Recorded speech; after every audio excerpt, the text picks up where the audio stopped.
Assalamualaikum warahmatullahi wabarakatuh. Kami dari kelompok 5 akan mempresentasikan hasil diskusi kami mengenai jenis-jenis interaksi obat dengan komponen nutrien dalam tubuh. Adapun anggota kelompoknya yaitu Magdalena Ardila Ahmad, Mutiara Anjani, Iis Ismiati Maliha, Diandra Safira, dan Gina Sania Almadani. Obat-obatan dapat mengubah nafsu makan dan rasa, dan mengubah penyerapan metabolisme nutrisi yang dapat mengakibatkan status gizi yang buruk atau penipisan mineral dan vitamin.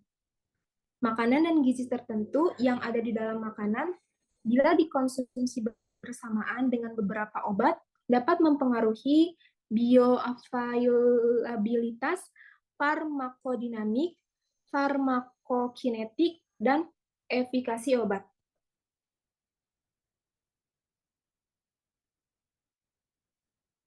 Interaksi terapeutik yang penting, yaitu mengubah tujuan pengobatan, menyebabkan toksisitas obat, dan mengubah status gizi normal.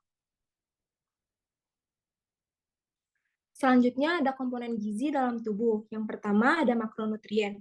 Makronutrien tersebut adalah nutrisi yang dibutuhkan tubuh dalam jumlah besar. Contohnya karbohidrat, yaitu berupa nasi, singkong, jagung, biji-bijian.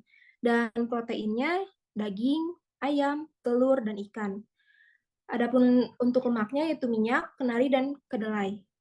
Selanjutnya ada mikronutrien, yaitu nutrisi yang dibutuhkan tubuh dalam jumlah kecil. Contohnya vitamin dan mineral, yaitu berupa sayuran dan buah-buahan.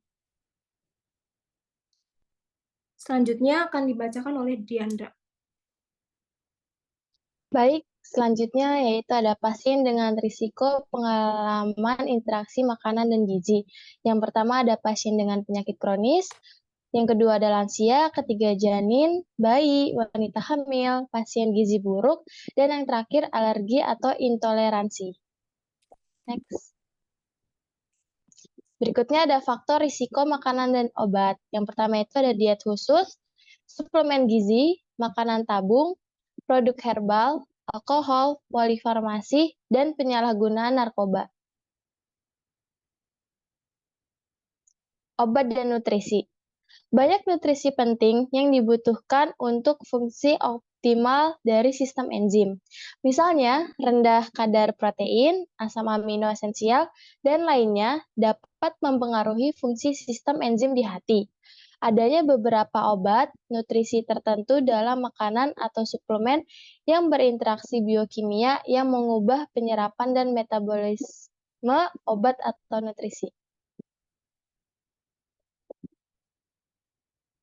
Obat gizi interaksi. Fase farmakodinamik yaitu fisiologis dan psikologis terhadap narkoba. Mekanisme kerja suatu obat tergantung pada aktivitas agonis dan antagonisnya, yang akan meningkatkan atau menghambat metabolisme tubuh. Lalu, obat dapat menghasilkan efek yang positif atau juga negatif. Warfarin mirip dengan vitamin K. Menghambat pembekuan darah dengan mengganggu aksi vitamin K. Dosis warfarin harus lebih tinggi untuk menetralkan vitamin K. Antineoplastik yaitu sifat pengoksidasi untuk membunuh sel tumor dan memiliki antagonistik dengan vitamin C dosis tinggi. Next. Selanjutnya akan dibacakan oleh Gina. Yang selanjutnya ada interaksi obat dan nutrien. Ekstraksi nutrisi yang dimana diuretik hemat kalium mengurangi kehilangan kalium dan magnesium. Namun diuretik ini meningkatkan kehilangan natrium dalam urin. Selanjutnya penipisan magnesium terjadi karena pemberian kemoterapi. Misalnya cisplatin, suplemen magnesium sering direkomendasikan dalam pengobatan kemoterapi. Next. Interaksi makanan dengan obat. Terdapat fase-fase dalam interaksi obat dengan makanan. Yang pertama ada fase farmasetis yang merupakan fase awal dari disolusi dan terdesintegrasinya obat. Pada fase ini, beberapa makanan dan nutrisi mempengaruhi hancur dan larutnya obat. Maka dari itu, keasaman makanan dapat mengubah khasiat dan kelarutan obat-obat tertentu. Salah satu obat yang dipengaruhi pH lambung adalah kadar asam askorbat atau vitamin C. Vitamin C yang tinggi dapat mengubah pH pada saluran pencernaan, sehingga mempengaruhi kelarutan obat tertentu. Salah satu obat yang dipengaruhi pH lambung adalah Saklinafir. Makanan dapat meningkatkan pH lambung, di sisi lain juga dapat mencegah disolusi beberapa obat seperti isoniazid atau INH. Next. Selanjutnya ada fase farmakokinetik yang merupakan interaksi yang terjadi apabila satu obat mengubah absorpsi, transport, distribusi, metabolisme, dan ekskresi obat lain. Interaksi obat dan makanan yang paling signifikan yaitu yang terlibat dalam proses absorpsi. Interaksi ini melibatkan penyerapan yang terjadi di usus halus, yang mana usus halus memainkan peran penting dalam penyerapan obat di berbagai tingkatan. Fungsi usus halus seperti motilitas atau afinitas obat untuk perlekatan pada sistem penghantaran usus halus yang dapat mempengaruhi kecepatan dan tingkat absorpsi obat. Makanan dan nutrisi dalam makanan dapat mempercepat atau mengurangi absorpsi obat dan mengubah bioavailabilitas obat. Next. Berikut adalah contoh interaksi makanan yang mempercepat penyerapan obat. Yang pertama ada obat carbamazepin yang meningkatkan produksi empedu dan meningkatkan disolusi serta absorpsi yang diminum bersamaan dengan makanan. Selanjutnya ada diazepam, makanan meningkatkan siklus enterohepatik, meningkatkan disolusi akibat ekskresi asam lambung. Selanjutnya griseofulvin, obat yang larut dalam lemak meningkatkan penyerapan. Diminum bersamaan dengan makanan tinggi lemak atau disuspensikan dalam minyak jagung rendah kontraindikasi. Selanjutnya litium sitrat, tindakan pencahar mengurangi penyerapan. Obat ini diminum setelah makan. Selanjutnya phenytoin, yang mana pengosongan lambung tertunda dan produksi empedu meningkatkan pembubaran dan penyerapan. Selalu diminum pada waktu tertentu bersamaan dengan waktu makan. Next. Selanjutnya akan dibacakan oleh Magdalena. Selanjutnya ada contoh interaksi makanan gizi yang menunda penyerapan obat. Yang pertama ada paracetamol, yaitu makanan kaya pektin bekerja sebagai penyerap dan pelindung. Dapat diminum dengan perut kosong jika tidak ada kontraindikasi. Kedua ada ampicillin, yaitu pengurangan volume cairan lambung, diminum dengan air. Berikutnya ada aspirin, yaitu gangguan langsung atau perubahan pH lambung, dapat diminum saat perut kosong. Diminum saat perut kosong itu tidak dianjurkan. Berikutnya ada digoxin atau makanan kaya pektin dan serat dapat mengikat obat. Diminum pada waktu yang sama dari waktu makan, hindari meminumnya sambil makan makanan kaya serat. Berikutnya ada penicillin P.K. Disolusi lebih cepat dalam cairan, diminum saat perut kosong dan dengan segelas air putih. Berikutnya ada tetrasiklin, yaitu berikatan dengan ion kalsium atau garam besi untuk membentuk kelat yang tidak larut. Dapat diminum 1 jam sebelum makan, 2 jam setelah makan, dan jangan diminum bersamaan dengan susu. Berikutnya ada interaksi penting makanan dengan obat. Yang pertama ada azitromisin, yaitu jenis nutrisinya itu makanan. EP, penyerapan azitromisin yang mengurangi bioavailabilitas sebesar 43% dan tingkat maksimum sebesar 52%.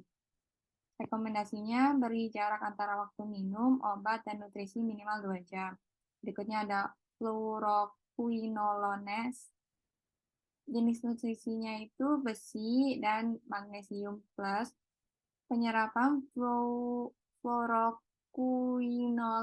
karena kompleksasi dengan kation divalen. Rekomendasi pemberian obat ini beri jarak antara waktu minum, obat, dan nutrisi minimal 2 jam. Berikutnya isoniazid. Jenis nutrisinya itu makanan, dapat menunda dan penyerapan isoniazid. Rekomendasinya beri jarak antara waktu minum, obat, dan nutrisi minimal 2 jam. Dan yang terakhir ada warfarin. Jenis nutrisinya itu yaitu makanan kaya vitamin K. Vitamin K dapat melawan efek warfarin Dan rekomendasinya, pertahankan diet seimbang tanpa mengkonsumsi makanan kaya vitamin K dalam jumlah besar. Berikutnya ada interaksi obat dengan nutrien. Nutrisi yang dapat dipengaruhi oleh obat-obat, misalnya vitamin B, vitamin A larut dalam lemak, vitamin D larut dalam lemak, asam folat, dan mineral kalsium atau seng. Obat-obat yang dapat mempengaruhi metabolisme asam folatnya itu sendiri yaitu ada aspirin, barbiturat, primidon, etinil, estradiol, sikloserin, dan methotrexat. Adapun obat yang dapat menyebabkan defisiensi vitamin B6 itu sendiri ada isoniazid menggunakan vitamin B6 untuk metabolisme. Defisiensi vitamin B6 dapat menyebabkan anemia sideroblastik. Dan obat-obatan yang dapat mempengaruhi metabolisme asam folat itu ada phenytoin, dapat mengganggu konjugasi usus yang terlibat dalam penyerapan asam folat. Selanjutnya akan dilanjutkan oleh Mutiara Anjani.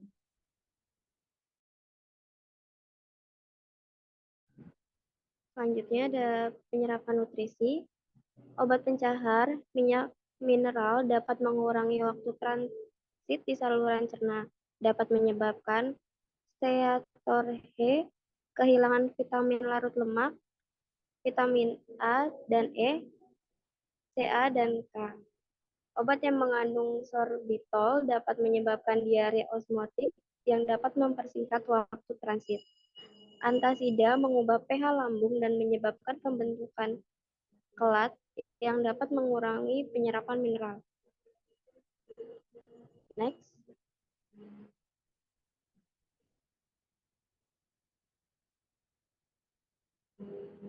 Lalu ada nutrisi metabolisme.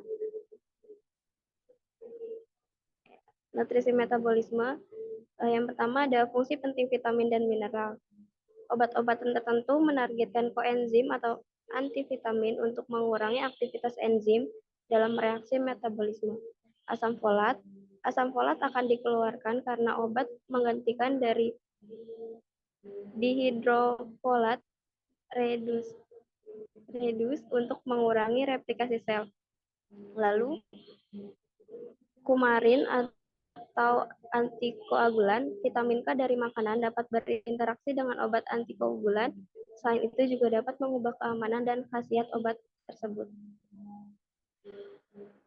Next.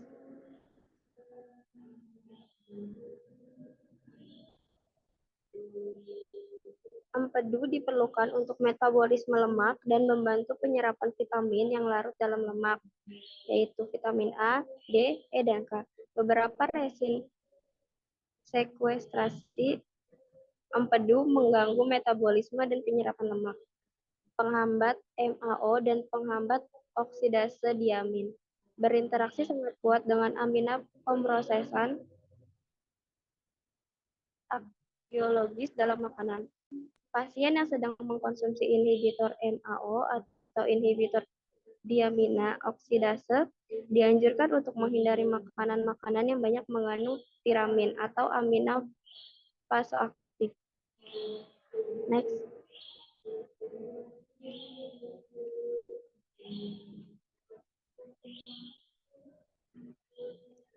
Selanjutnya ada makanan yang harus diperhatikan saat seseorang menggunakan MAO blocker atau inhibitor diamin oksidase. Yang pertama ada makanan kaya tiramin yang harus dihindari, yaitu keju, ikan diawetkan atau diasapkan, ekstrak daging, daging sapi, hati yang tidak segar, dan kacang polong. Lalu makanan yang perlu diperhatikan konsumsinya ada alpukat, prambos, kacang, kecap, anggur merah dan putih, lalu ada anggur port. Lalu makanan rendah tiramin tanpa batas yang harus dihindari itu ikan segar,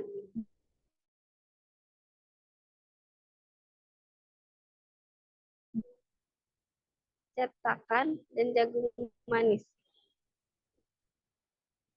Next.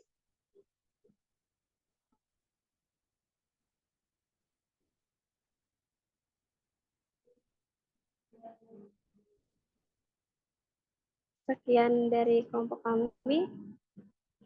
Sekian, terima kasih. Wassalamualaikum warahmatullahi wabarakatuh.